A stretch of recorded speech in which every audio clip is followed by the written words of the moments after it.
반갑습니다. 아멘. 반갑습니다. 다 저를 주목해 주시기 바랍니다.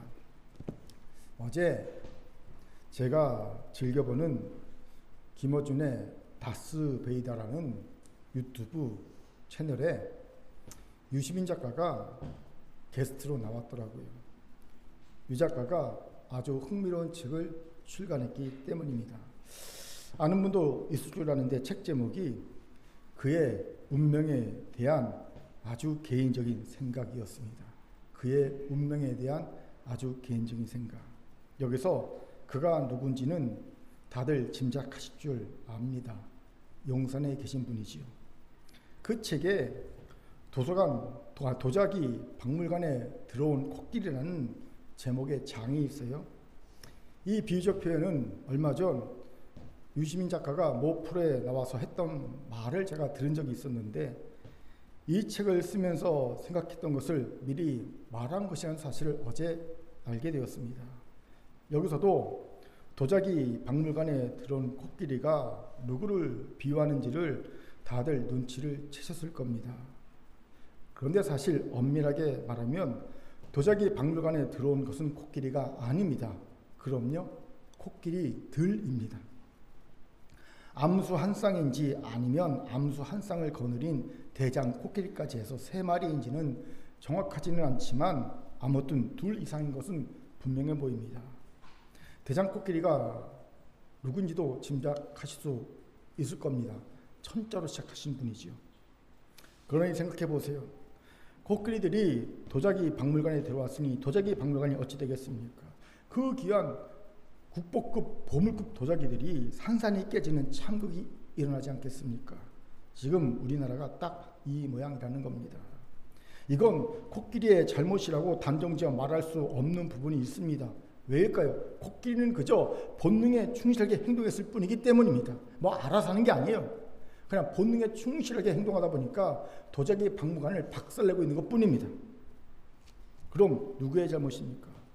코끼리들을 그 귀한 도자기들이 보관되어 있는 박물관에 들어가게 한 누군가의 잘못이겠죠. 그런데 코끼리들이 도자기 박물관에 들어온 이상 잘잘못을 가리는 것은 당장 해야 할 시급한 일도 아니고요, 중요한 일도 아닙니다. 그럼 뭐가 시급하고 중요한 일일까요? 도자기 박물관에서 코끼리들을 내쫓는 일입니다. 먹이로 유인해서 내쫓든 마취종을 쏴서 마취시켜 내쫓든 사살해서 내쫓든 당장 내쫓는 것이 급하고 중요합니다. 그렇지 않으면 코끼리들이 악해서라기보다는 본능에 충실하기에 그 귀한 도자기를 다 곧 파손시킬 것이 분명합니다. 이제 국민들에게 어떻게 피해를 최소화하면서 도자기 박물관에 들어온 코끼리들을 내쫓을 수 있을까에 대한 고민과 기도와 용기가 필요한 때가 아닐까 싶습니다. 그런데 도자기 박물관에 들어온 코끼리보다 더 급하고 중요하게 쫓아내야 할 것이 우리의 삶의 교회 공동체에게 이 사회에 있습니다. 이건 하나님의 구원과 영생에 직결되는 부분이기에 더 시급하고 중요합니다. 그것이 무엇일까요? 오늘 본문에서 그것을 알려주시죠. 같이 2절을 힘있게 읽겠습니다. 시작. 이스라엘 자손에게 명령하여 모든 나병 환자와 유절증이 있는 자와 죽음으로 부정하게 된 자를 다 진영 밖으로 내보내되. 아멘. 놀랍게도 하나님은 광야를 행진 중인 이스라엘 백성에게 진영 중에 있는 모든 나병 환자와 유출증이 있는 자와 죽음으로 부정하게 된 자를 다 진영 밖으로 내보내라 라고 말씀하십니다. 개혁개정판은 점잖게 내보내되라고 번역하고 있지만 사실 내보내되라고 번역된 히브리어 샬라흐는요, 내쫓다라는 의미에 더 가까운 단어입니다. 그렇게 킹 제임스 성경 영어판도 그리고 현대인의 성경도 내쫓다라고 번역하고 것을 보지요. 그런데 그 이유가 뭡니까? 왜 내쫓으라 하십니까? 3절에 그 이유가 적혀 있습니다. 3절을 다시 힘있게 읽겠습니다. 시작. 남녀를 막론하고 다 진영 밖으로 내보내어 그들이 진영을 더럽히지 말라. 내가 그 진영 가운데에 거하느니라 하시매. 아멘. 무슨 말씀입니까? 이스라엘 진영은 거룩하신 하나님이 거하시는 곳이니 진영을 더럽히는 것들을 쫓아내라는 말입니다. 이 말은 반대로 말하면, 그렇지 않으면 하나님이 이스라엘 진영을 떠나시겠다는 경고의 말씀인 거죠. 이러니 얼마나 시급하고 중요한 일일까요? 하나님이 이스라엘 진영을 떠나신다는 것은 곧 이스라엘이 멸망한다는 것과 같은 뜻이기 때문입니다. 왜요? 하나님은 이스라엘의 모든 것이라고 말해도 과언이 아닌 분이기 때문입니다. 생각해 보세요. 하나님이 매일 공급해 주시는 만나가 없다면 그 많은 백성들이 광야에서 어떻게 먹을 것을 구할 수 있겠습니까? 다 굶어 죽죠. 하나님이 반석에서 물이 나게 해주지 않는다면 광야 어디에서 그 많은 백성들이 먹을 물을 얻을 수 있겠습니까? 다 목마라 죽을 겁니다. 또 하나님이 구름 기둥으로 덮지 않으신다면 이스라엘 백성들은 며칠 못 가서 전부 다 일사병으로 죽을 겁니다. 이뿐 아닙니다. 호시탐탐 이스라엘을 노린 아말렉 족속과 모압 족속과 아모리 족속 같은 대적들로부터 하나님이 지켜주지 않는다면 어찌 이스라엘이 그들을 대적하여 승리할 수 있겠습니까? 불가능하죠. 그렇게 하나님이 이스라엘 지형을 떠나신다는 것은 곧 이스라엘의 멸망이라는 말과 같은 뜻인 겁니다. 이러니 이스라엘 진영을 더럽히는 것들을 진영 밖으로 내쫓는 일은 무엇보다도 시급하고 중요한 일이 아닐 수 없죠. 이런 이유로 하나님은 과격한 샬라흐라는 단어를 사용하신 겁니다. 우아하게 내보내는 것이 아닙니다.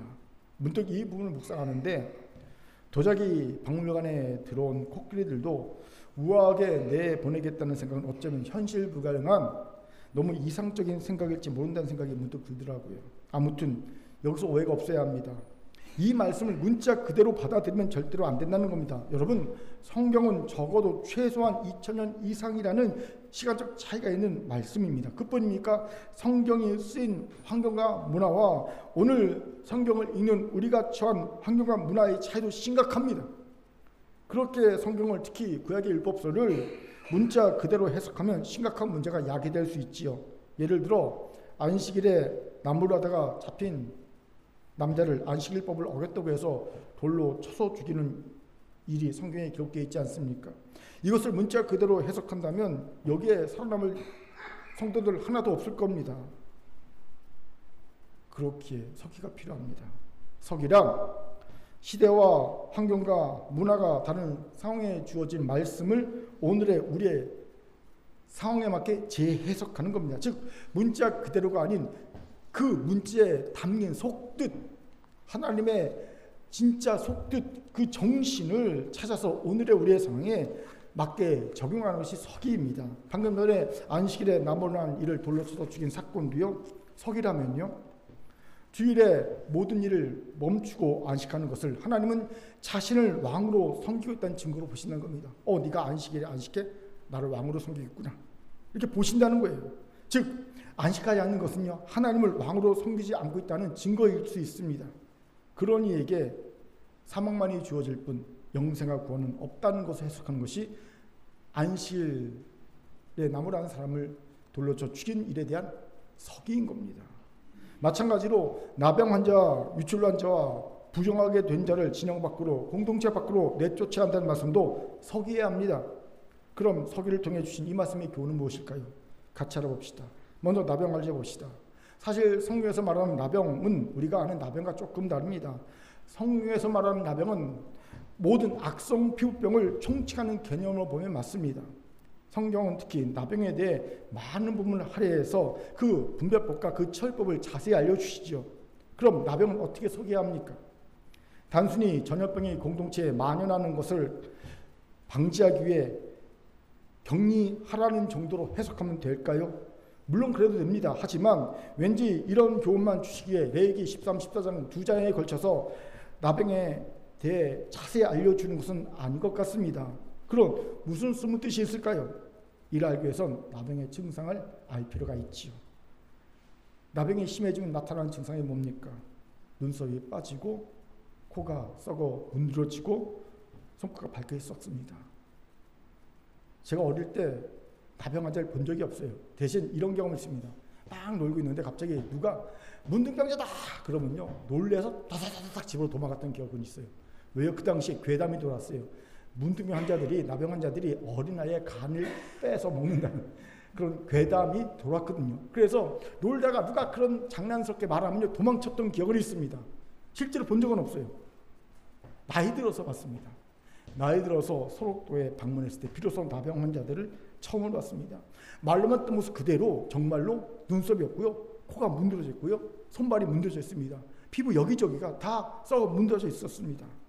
그런데 신기하게도 그 모습 그대로 가정을 꾸리고 아이를 낳아 키우고 있더라고요. 근데 아이들은 또 정상이에요. 그래서 아이들은 외제 나가 삽니다. 그렇더라고요. 그리고 그들은요, 신앙생활을 정말 열심히 합니다. 그 문드러진 손으로요, 직접 벽돌을 쌓아서 교회를 건축했어요. 소록도 교회. 얼마나 신앙생활 열심히 하는지 아십니까? 새벽 예배가 5시에 있거든요. 몇 시에 나온지 아세요? 2시에 나옵니다. 3시간을 기도해요. 그리고 3시간을 기도한 후에 5시부터 예배 드립니다. 우리처럼 뭐 5시 반 새벽 예배 겨우 시간 맞춰 헛고 오는 게 아니고, 그렇죠? 그걸 끝나서 후다닥 가는 게 아니라 그들은 아예 2시에 다 나옵니다. 그래서 3시간을 새벽 예배로 기도하고 난 다음에 5시부터 새벽 예배 드리는 거예요. 성령 충만합니다. 가서 보고 배우고 옵니다. 아, 이렇게 살아야 되겠구나. 예. 아무튼 이분들은요, 코가 썩어 문드러지고 손과 발이 썩어 문드러져도 아픈 줄 모릅니다. 왜요? 감각이 상실됐기 때문이죠. 그렇습니다. 나병의 무서움은 바로 감각의 상실입니다. 내 생사에 썩어 문드러져도 아픈 줄 모르게 만들어버린다는 점입니다. 하나님이 이스라엘 지명 밖으로 내쫓으라 하신 것은 바로 이런 영적인 무감각이라는 거예요. 그렇습니다. 하나님은 단순히 공동체 안에 전염병의 창고라는 것을 막기 위해서만 나병 환자들을 진영 밖으로 내쫓으라고 말씀하신 것이 아닙니다. 더하여 공동체 안에서 전염병처럼 창고라는 영적인 무감각의 병을 막기 위해 지령 밖으로 내쫓으라고 명령하신 겁니다. 왜요? 영적인 무감각은 죄를 죄로 알지 못하게 할 뿐 아니라 죄로 인해 썩어져가는 자기 자신과 공동체를 보면서도 아파하지 못하게 했기 때문입니다. 내 영적 생사에 썩어가고 있는데, 지체대 생사에 썩어가고 있는데, 공동체 사회 생사에 썩어가고 있는데 그걸 몰라 아프지 않으니까, 감각이 없으니까 괜찮은 줄 아는 거예요. 그 결국은 영혼의 죽음입니다. 이것에 주목합시다. 놀랍게도 우리 사회는 지금 영적인 나병이 창궐해 있습니다. 사람들이 죄를 죄로 인식하지 못하고 죄로 인해 사회 곳곳이 심각하게 썩어가고 있음에도 아파하지 않고 있기 때문입니다. 그 대표 예가 동성애가 아닙니까? 저는요, 우리 사회가 그리고 교회가 동성애자를 배척하거나 그 불이익을 줘서는 안 된다고 생각합니다. 할 수만 있다면 동성애자들이라도 품어야 한다고 생각합니다. 하지만 그렇다고 동성애가 죄가 아닌 것은 아닙니다. 죄가 아니라고 결코 말할 수 없습니다. 동성애는 죄입니다. 그것도 하나님이 미워하시는 죄입니다. 하지만 동성애만 하나님이 미워하신 죄가 아닙니다. 거짓말도 미워하신 죄고요, 시기, 질투도 미워하신 죄고요, 음란도 하나님이 미워하신 죄입니다. 하지만 다른 죄는 교회가 다 품지 않습니까? 그런데 왜 동성애만 못 품습니까? 형평성에 어긋납니다. 그렇기에 품어야 합니다. 하지만 죄는 분명한 죄입니다. 이 동성애가 온 사회에 전염병처럼 만연해 있습니다. 그 맨 앞에 드라마, 영화와 같은 소위 문화라는 것들이 서 있을 봅니다. 천병처럼. 저는 직접 보지 못했는데 어떤 목사님 설교 중에 자신이 본 드라마 얘기를 하더라고요. 사극 얘기더라고요. 사극에서 며느리가 시어머니에게 이렇게 얘기합니다. 저는 어머니를 사랑합니다. 어머니로서가 아니라 여자로서 말입니다. 와, 저는요, 이 드라마를 본 목사님이 이 얘기를 전해주는데도 그걸 듣는데 소름이 쫙 끼치고요, 막 역겨움이 생기더라고요. 동성애 전파의 문화가 천병의 역할을 하고 있음을 보게 된다는 거죠. 그런데 아십시오, 소름이 끼치고 역겨움이 들던 것도 자꾸 접하다 보면요, 익숙해지고요, 나중에는요 무감각해진다는 것이, 이게 인간입니다. 그래서 시체 거만시에서 일하는 부검이들이 처음에는 힘들고 어렵다가 나중에는요 아무렇지도 않게 혼자 밤새며 거기서 혼자 노는 거예요. 편한 곳이 되는 거예요. 왜요? 자꾸 접하다 보면 익숙해지고요, 무감각해지기 때문입니다. 이것이 사탄의 전략입니다. 사탄은 자꾸 죄악에 우리를 노출시켜서 무감각하게 만들어버립니다. 죄를 죄로 인식하지 못하게 하는 겁니다. 이것이 영적인 나병입니다. 그런데 저는 단지 동성애만이 영적인 나병을 퍼뜨린 주범이 아니라고 봅니다. 지금 한국 사회는요, 심각한 영적인 나병을 퍼뜨린 주범이 있습니다. 우리를 무감각하게 하는 죄에 대해서 바로 현 검찰 정권입니다. 이들은 지금 사회의 근간이었던, 아니 하나님 나라의 근간이었던 공정과 상식을 무너뜨렸습니다. 정의와 공의를 무너뜨렸습니다. 이제는요, 공무원의 부인이 300만 원짜리 뇌물을 받아도 아무런 문제가 없는 사회가 되어버렸습니다. 실제로 며칠 전에 한 외교관이 외교관을 근무하던 때 자기 부인이 외국 사람에게 뭔가 접대를 받았어요. 근데 그게 들켜갖고요, 외교관이 면직이 됐어요. 그런데 이번에 김건희 씨 디올백 300만 원 받은 거 국민권익위가 무죄 방면해 줬지 않습니까? 그러자 자기의 외교관 신분을 다시 회복시켜 달라고 재심 청구를 했어요. 예. 왜 대통령 부인도 그런데 왜 우리 남편만, 나만 왜 외교관 박탈해? 다시 회복시켜줘. 재심 청구했습니다. 실제 일입니다. 이뿐이 아닙니다. 최상병 사망 사건에서도 부당한 대통령의 수사 예비 그 정황이 낱낱이 드러나고 있지 않습니까? 그냥 경로한 게 아니라 그 과정 하나하나 일일이 다 지시했음이 명확히 드러나고 있지 않습니까? 대통령이 공익을 위해 쓰라고 준 권력을 부당하게 자신을 위해 쓴 겁니다. 미국의 경우 닉슨 전 대통령이 이런 이유로 스스로 대통령에서 사퇴한 것 아닙니까? 닉슨 게이트. 예, 상대방 정적에게 도청장치했다, 걸려갖고. 이뿐이 아닙니다. 이 검찰 정권 하에서 벌어지는 말도 안 되는 불법들이 넘쳐나고 있지요. 예전에는요, 증거 조작, 증인 조작, 사건 조작 있었습니다. 예전에도. 그런데 국민들이 무서워서 몰래 했습니다. 그런데 이제는요, 대놓고 합니다. 국민들이 뻔히 다 보고 있거든요. 알고 있습니다. 국민들이 보고 알고 있다는 걸 압니다. 그럼에도 증거를 조작하고 증인을 조작하고 사건을 조작합니다. 그런데 니네들이 어떻게 할 거야? 뭐 이런 식이에요. 배째, 나는 조작할 거야. 이런 식입니다, 지금. 그런데 국민들은 관심도 없습니다. 눈치 알아도 그런가 하고 반가라고 맙니다. 점점 국민들이 무감각해지고 있음을 봅니다. 왜 이렇게 되었을까요? 하도 말도 안 되는 일들이 자꾸 계속 벌어지니까 이게 익숙해진 거예요. 계속 벌어지니까. 그러다 보니까 어느새 그런가 하고 넘어가는 겁니다. 처음에는 놀랐다가 점점점 뭐 사건이 사건을 덮고 사건이 사건을 덮으니까 계속 사건이 사건을 덮다 보니까 하도 다른 정권에서는 하나 두 개만 터져도 막 정권이 뒤바뀌는 사건들이 연이어 터지니까 이제는 그런가 하고 넘어갑니다. 그래, 주가적 29억 그까짓 거 뭐, 양평고속도로 종점바퀴 그까짓 거 뭐, 이렇게 넘어가는 거예요. 계속 영적인 나병에 걸린 겁니다. 그런데 이런 모습은 교회와 성도에게도 보입니다. 여러분, 교회의 가장 큰 책무가 뭡니까? 영혼 구원입니다. 이건 누구도 부인할 수 없는 교회의 최대의 책무입니다. 교회와 성도는 지옥으로 떨어진 한 영혼이라도 더 구원하기 위해서라면 모든 걸 바칠 수 있어야 합니다. 그럼에도 교회와 성도가 놓치지 말아야 할 것이 있습니다. 바로 이 땅에 정의와 공의가 넘치는 하나님 나라를 만드는 것입니다. 이것을 간과해서는 안 됩니다. 왜요? 여러분, 죄인에게 회개하라. 천국에 갖고 왔다. 예수 믿고 회개하여 천국 가라. 천국 백성이 되라. 지옥 떨어지지 말라. 이 복음이 물이라면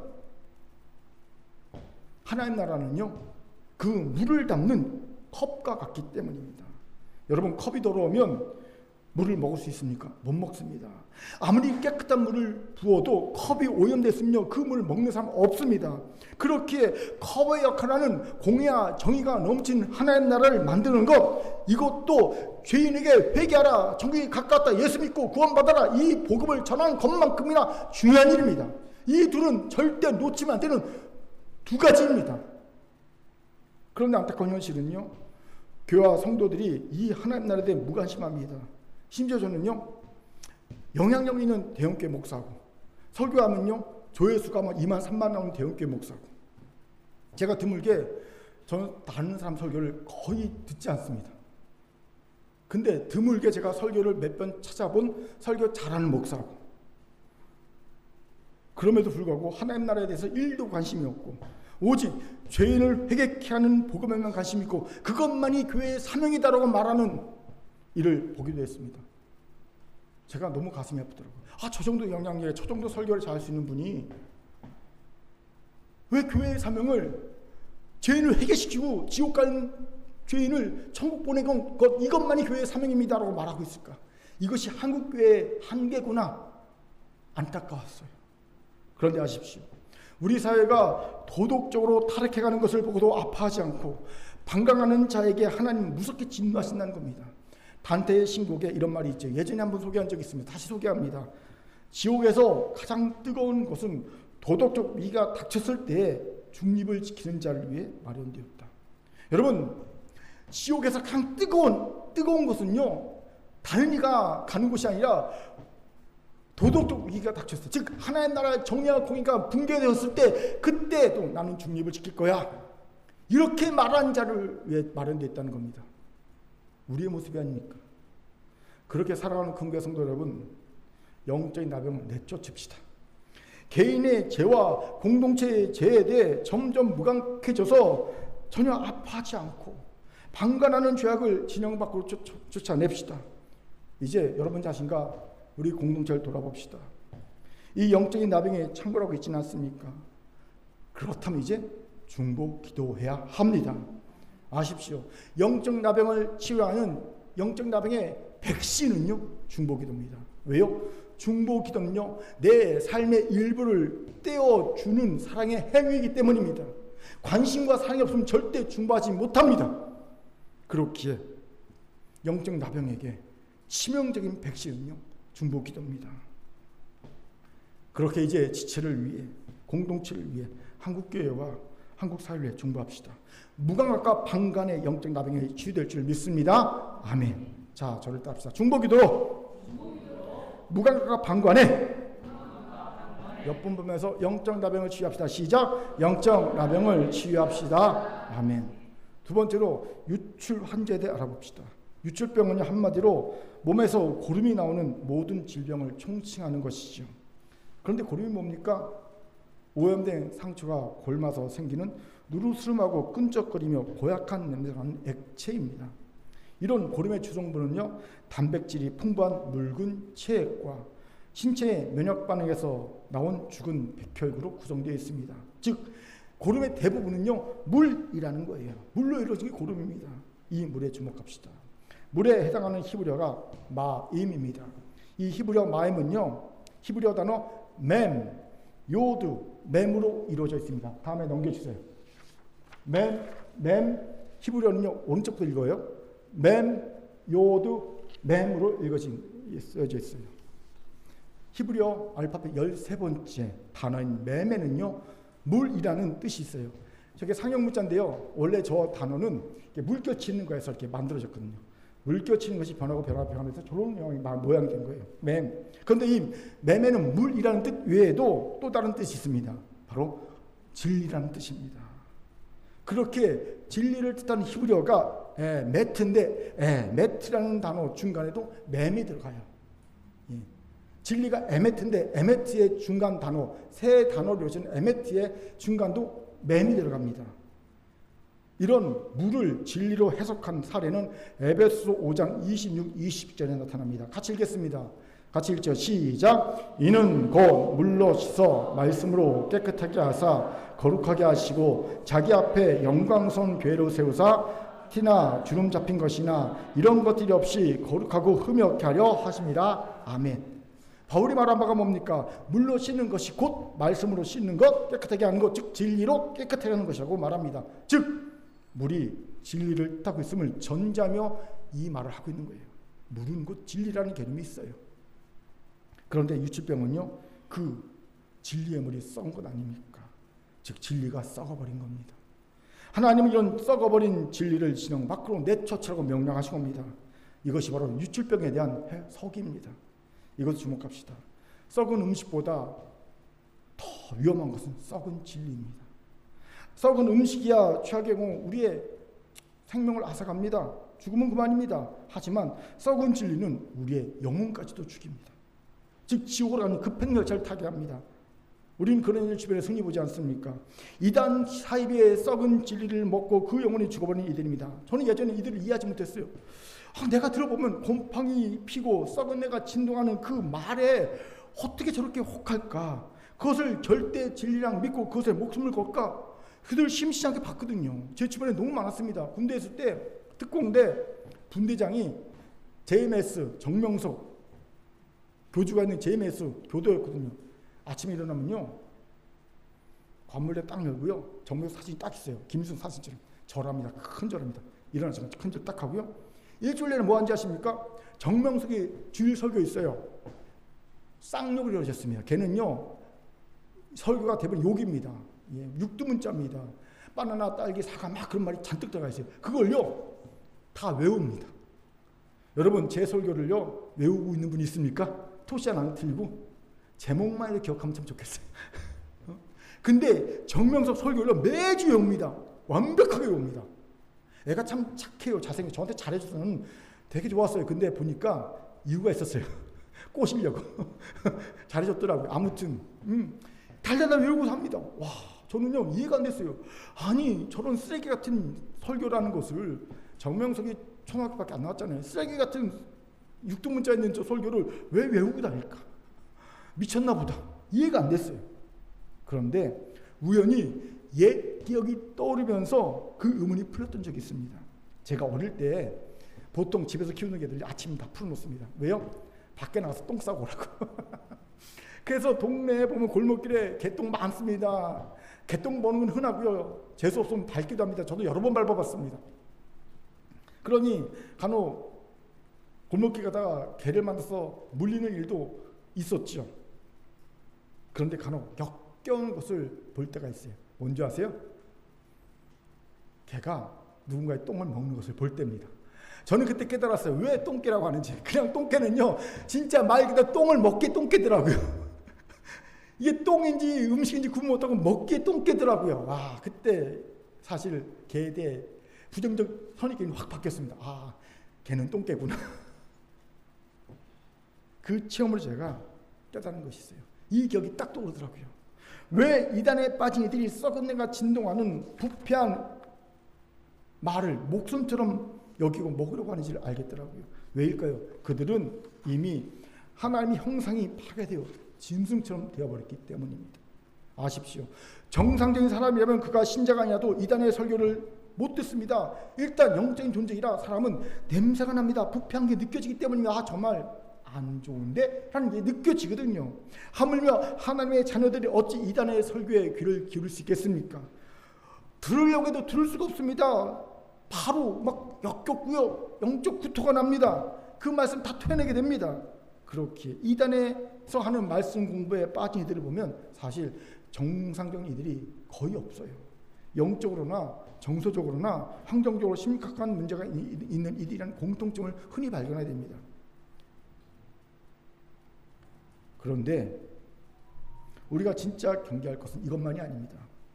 진리의 말씀을 썩게 만들어버린 우리의 행태도 또한 경계해야 합니다. 이것 또한 진영 밖으로 내쫓아야 합니다. 무슨 말일까요? 바로 행함이 없이 진리만을 알기만 하는 겁니다. 여러분, 진리를 들어서 깨달아 알았습니까? 그렇다면 반드시 그 진리대로 행해야 합니다. 그런데 행하지 않습니다. 그러면 그 진리는 시간이 지나면서 썩어버립니다. 어디에서? 내 영혼 안에서. 이 말이 뭔지 아십니까? 내 영혼 안에서 진리가 썩으면서 각종 문제를 일으킨다는 겁니다. 저는 예전에 구취 문제로 고민을 한 적이 있어요. 아무리 양치질 열심히 하고 뭐 잇몸도 닦고 혀도 닦고도 구취가 나는 거예요. 그래서 한때 기회가 돼서 한의사에게 물어봤어요. 그랬더니 명쾌하게 가르쳐 주더라고요. 구취가 나는 이유가 있어요. 우리가 일정 시간 내에 소화시키지 못한 음식은요, 위에서 부패하고 썩는답니다. 여러분, 우리 위에서 음식이 썩고 있으니, 소화되는 음식이 썩고 있으니 무슨 일이 벌어집니까? 각종 세균이 득실거리는 거예요. 그래 위궤양이 걸리는 거예요. 그리고 썩으면서 나는, 부패하고 나는 그 가스들이 위아래로 나오는 겁니다. 아래로, 방귀로, 위로 끝이 나오는 거예요. 마찬가지로 내 영혼 안에서 소화되지 않고 있는 진리의 말씀은 시간이 지나면서 썩습니다. 썩으면서 온갖 위의 세균과 악취를 만들어냅니다. 우리가 종종 보게 되는, 말씀은 많이 알지만 전혀 그리스도인답지 않은 삶을 사는 이들이 바로 이런 경우에 해당되는 이들이지요. 이들은 진리의 말씀을 소화시키지 못한 자들입니다. 왜 소화시키지 못했을까요? 행하지 않았기 때문입니다. 제게 이런 어리석음이 있었어요. 제가 새벽 예배 후에 꼭 아침 식사합니다. 거하게 먹습니다. 아침, 점심, 저녁 중에 제일 많이 먹는 게 아침 식사입니다. 오랜 습관입니다. 그런데 요즘에는요, 아침 식사를 하고 나면요, 제가 당뇨병 환자지 않습니까? 당 스파이크 때문에 막 졸음이 옵니다. 그래도 어떻게 하든지 한 30분 이상은 막 참습니다.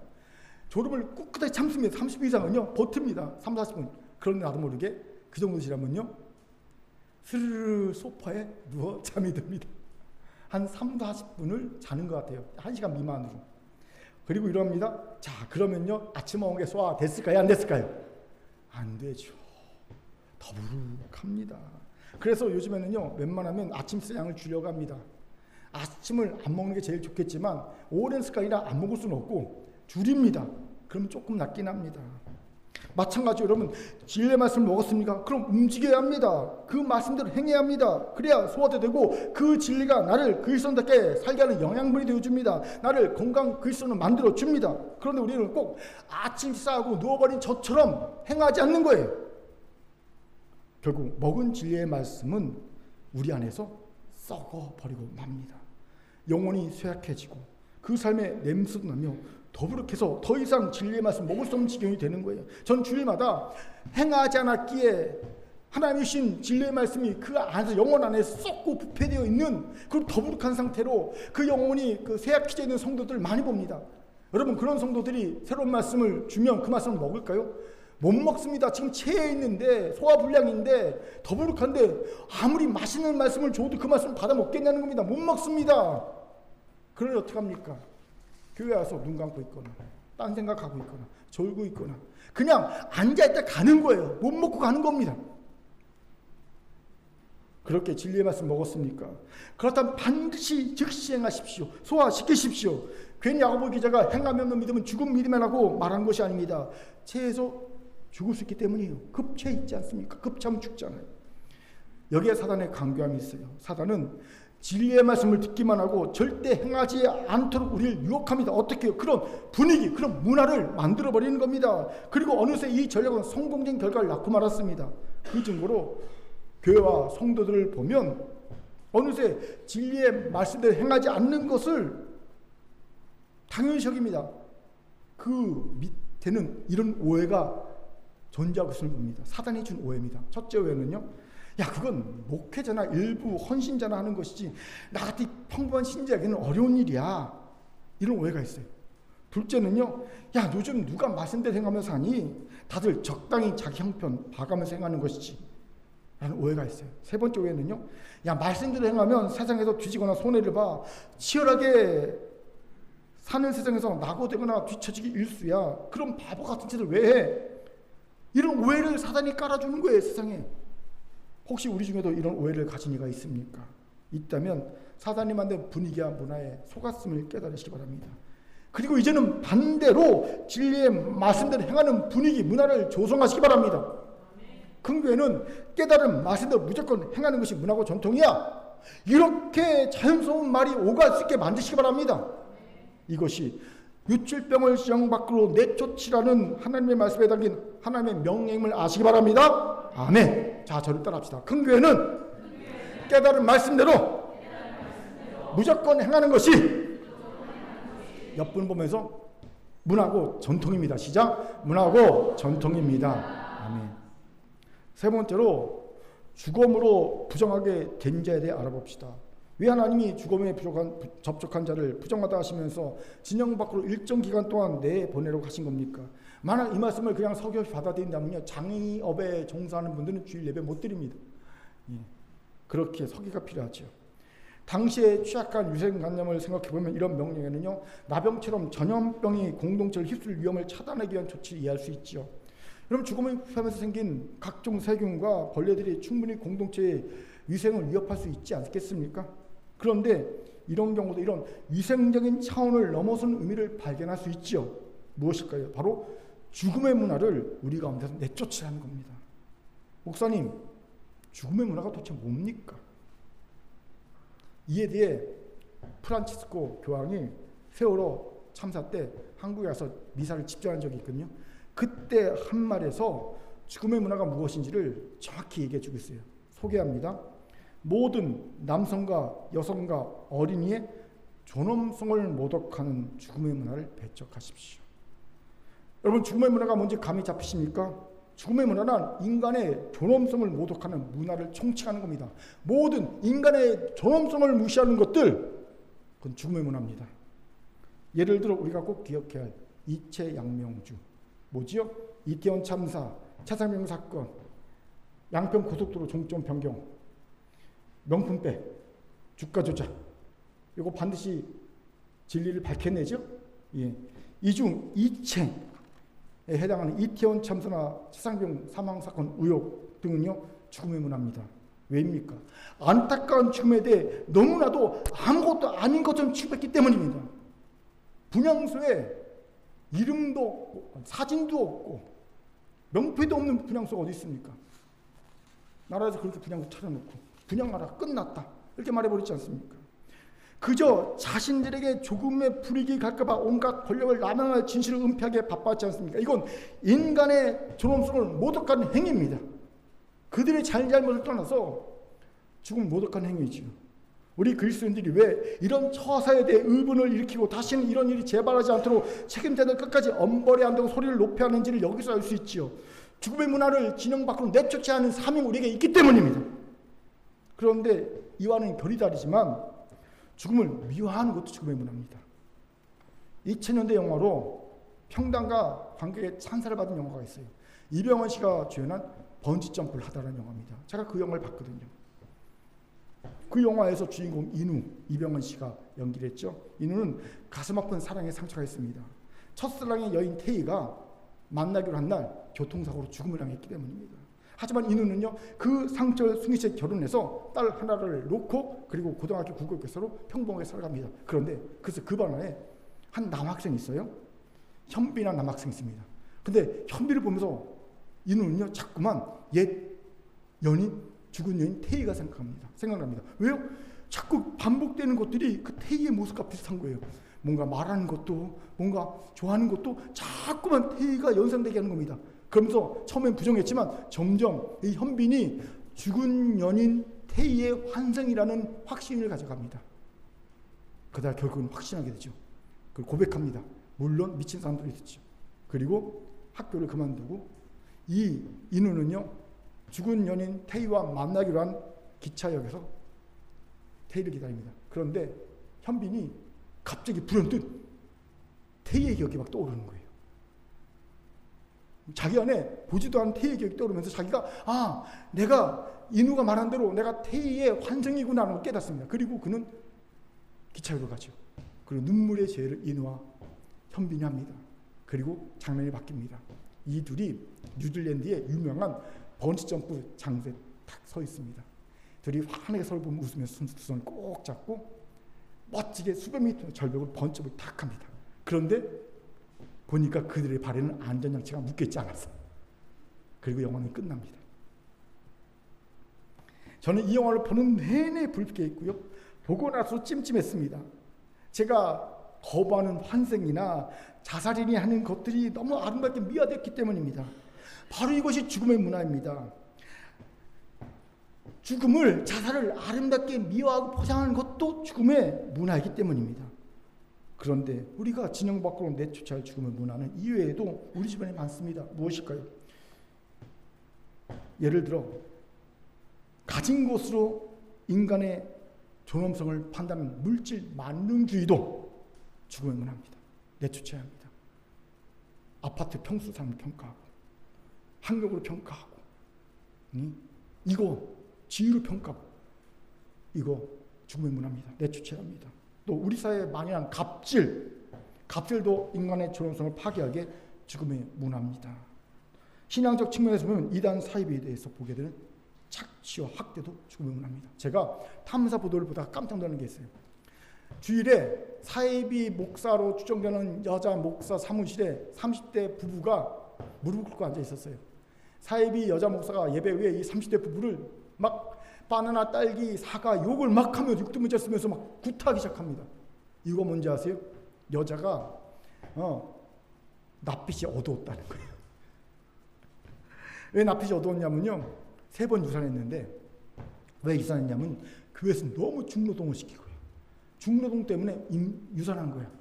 근데 둘째까지는 중노동 때문에, 둘째까지 니들 죄악 때문에 유산했어 이렇게 말했는데, 셋째 때는요, 이 사이비 여자 목사가 네가 사탄의 아이를 잉태해서 유산했어 그렇게 말한 거예요. 그 여자가 얼굴 낯빛이 안 좋지요. 그러니까 교만 안 하고 데려다가 무릎 꿇어가지고 막 구타까지 한 거예요. 근데 황당한 건 이 여자의 아버지도 막 같이 구타에 합류한 거예요. 목사님께 사과하라고. 와, 미쳤지요. 이게 바로 죽음의 문화의 전형적입니다. 이단 사이비에서 나타나고 있는 거예요. 또 죽음을 가볍게 여기는 것도 죽음의 문화입니다. 가령 너무 쉽게 사람을 죽이는 영화나 막 그냥 아무렇지 않게 사람을 빵빵 죽이는 영화도 있지 않습니까? 이게 죽음의 문화거든요. 또 막 죽어서 갑자기 환생하는 거, 막 죽음이 너무 가볍지 않습니까? 죽으면 막 환생하고 이것도 죽음의 문화입니다. 또 오락게임 중에 마구 사람을 죽이는 거 있잖아요. 그 오락게임 있잖아요. 막 총 들고 다니면서 막 죽이는 거, 이거 죽음의 문화입니다. 바로 이런 것들을 지형받고 우리의 삶에서 내쫓아야 합니다. 여기서 꼭 알아야 할 것이 있어요. 이런 죽음의 문화는 그냥 내쫓으면 반드시 얼마 뒤에 일곱 죽음의 문화를 이끌고 우리의 삶의 침체에 들어온다는 겁니다. 그렇게 죽음의 문화는 내쫓음과 동시에 생명의 문화로 채워져야 한다는 거예요. 그 생명의 문화가 뭔지 아십니까? 우리에게 생명을 주시는 예수 그리스도, 우리의 마음의 주인을 모시는 겁니다. 우리 같이 요한복음 10장 10절 힘있게 읽겠습니다. 시작. 도적이 오는 것은 도둑질하고 멸망시키려는 것뿐이요 내가 온 것은 양으로 생명을 얻게 하고 더 풍성히 얻게 하려는 것이라. 아멘. 보세요. 예수님은 죽이고 멸망시키는 도둑과 달리 우리에게 생명을 얻게 하고 더 풍성히 얻게 하시기 위해 이 땅에 오셨다고 말씀하십니다. 바로 이 생명이신 예수, 우리의 마음의 주인을 모시는 것, 그게 바로 생명의 문화를 마음에 받아들이는 겁니다. 그러면 자연적으로 다시는 죽음의 문화가 우리에게 올 수가 없습니다. 우리는 자연스럽게 죽음의 문화를 보면서 역겨워집니다. 눈살이 찌푸려집니다. 스스로 멀리하게 됩니다. 저는 특별히 우리의 자녀들이 이 생명의 문화를 그 마음에 받아들이기 바랍니다. 왠지 아세요? 우리의 아이들, 청소년, 청년들 보면요, 그들을 둘러싼 모든 문화가 다 죽음의 문화예요. 그들이 소비하는 모든 것, 향하는 모든 것, 문화들이 다 거의 다 죽음의 문화입니다. 거기에서 그들이 기쁨을 얻고요, 쾌활하게 찾습니다. 너무 무서워요. 여러분, 거기서 우리 아이들 건져내야 합니다. 그렇지 않으면 교회는 소망이 없습니다. 방법은요, 예수 그리스도의 생명의 문화를 그 마음에 심어줘야 되는 거예요. 기도하십시오. 자녀들의 삶에서 죽음의 문화가 내쫓아지기를 기도하십시오. 예수의 생명 문화가 우리 자녀들의 마음에 심어지기를 기도하시기 바랍니다. 바라긴 이제 우리의 자녀에게서, 우리의 가정에서, 우리의 교회에서, 이 사회에서 죽음의 문화를 내치고 예수가 주신 생명의 문화가 향유되는 우리 모두가 되기를 주의 이름으로 축원합니다. 아멘. 저를 따릅시다. 죽음의 문화가 아닌 생명의 문화를 엿본 몸에서 향유합시다. 이제 말씀을 마치죠. 하나님은 거룩하십니다. 그렇게 하나님은 속된 것, 죄된 것과 함께하기 싫어하십니다. 그렇게 하나님은 죄된 것과 속된 것이 있는 우리의 진영 가운데 거하시면 마음껏 은혜와 복을 베풀지 않으십니다. 여러분, 왜 하나님이 진영받고 내초처럼 말씀하신지 아세요? 우리에게 마음껏 은혜와 복을 베풀어 주시기 원한다는 거예요. 그 방해물을 치우라는 겁니다. 그러니 여러분, 안 치우는 건 우리가 얼마나 큰 손해인지 아셔야 합니다. 이거는요, 도자기 방목에 들어온 코끼리들 내쫓자는 것과 비교할 수 없이 큰 손해입니다. 반드시 우리의 진영 안에 있는, 우리의 가정 안에, 공동체 안에, 한국교회 안에, 이 사회에 있는 죽음의 문화를 내쫓아야 합니다. 이를 위해 오늘 말씀을 기억합시다. 첫째, 영적 무감각을 내쫓읍시다. 죄를 죄로 인식하지도 못하고 자신과 공동체 사회의 제약에 아파하지도 못하게 하는 영적 나병을 치유합시다. 이를 위해 중보기도 합시다. 중보기도가 영적 나병을 치유하여 영적 무감각을 내쫓게 하는 영적 백신이 될 줄 믿습니다. 두 번째, 썩은 진리를 내쫓읍시다. 이제 진리를 썩게 하는 우리의 행함 없는 믿음을 회개합시다. 우리가 진리를 알기만 하고 행함이 없었기에 우리의 삶과 공동체와 이 사회에 악취가 나고 온갖 죄악이 양선이 되며 사람들이 죽어가고 있었음을 고백하고 회개합시다. 더불어 행함이 없는 분위기와 문화를 만든 대적 사탄을 배척합시다. 큰 교회는 깨달은 말씀대로 무조건 행하는 것이 문화고 전통입니다 라는 고백을 우리 만들어냅시다. 아멘. 세 번째, 인간의 존엄성을 무시하고 파괴하는 죽음의 문화를 내쫓읍시다. 내 삶에서, 공동체 안에서, 이 사회에서 문화의 옷을 입고 정치의 옷을 입고 경제적인 논리의 옷을 입고 만연해 있는 죽음의 문화를 분별하고 내쫓읍시다. 더하여 생명의 문화를 붙잡읍시다. 이를 위해 생명의 주인이신 예수 우리 마음의 주인으로 중심에 모셔서 드립시다. 이 죽음의 문화가 내쫓아치고 생명의 문화를 향합시다. 특히 우리 자녀에게 생명의 문화를 마음껏 향하도록 해줍시다. 분명 이런 우리에게 하나님이 임하셔서 우리의 가족 진영에, 우리의 공동체 진영에, 우리 한국교회 진영에, 우리 이 민족, 이 나라 진영에 하나님 마음껏 은혜와 복을 베풀어 줄 믿습니다. 하나님의 말씀이었습니다. 아멘. 기도하겠습니다. 사랑과 자비는 참 감사합니다. 하나님 우리 진영 가운데 하나님이 마음껏 은혜와 복을 베풀어 주는 것을 방해하는 모든 죄악들 내쫓으라 말씀하십니다. 하나님 오늘 우리가 깨닫게 하시고 하나님 순종하여서 진영 밖으로 이 모든 것들을 내쫓는 은혜가 있게 하시며 하나님 이제 우리의 가정에, 우리의 공동체에, 한국교회 이 사회에 하나님 마음껏 은혜와 복을 베풀어주는 놀라운 역사 있게 도와 주옵소서. 감사드리며 예수님 이름으로 기도합니다. 아멘.